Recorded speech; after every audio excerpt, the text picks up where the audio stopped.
There we go, so that's the new board, and there is the mast foot. Thank you, Boardwise.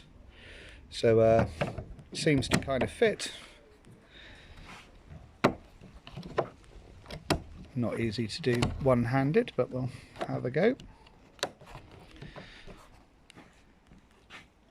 So that's in the lock position. You can choose whether you want it at 500 newtons or fixed. This lower bar here is in the fixed position, so I think that's fixed in place now, and that all looks pretty good. Very nice. So when I get a few minutes, I'll try and get, well, I'm going to try and get some footage of each of the boards that I've got. But this is the Fanatic Racy Cat 1985. It's got a nice sliding mast track, which you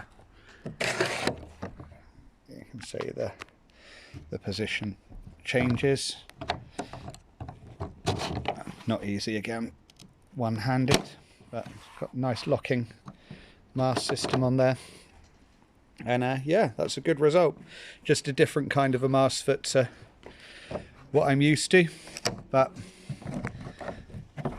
it seems to work well. And yeah, fresh part machined out that'll fit the track, so that's a good result.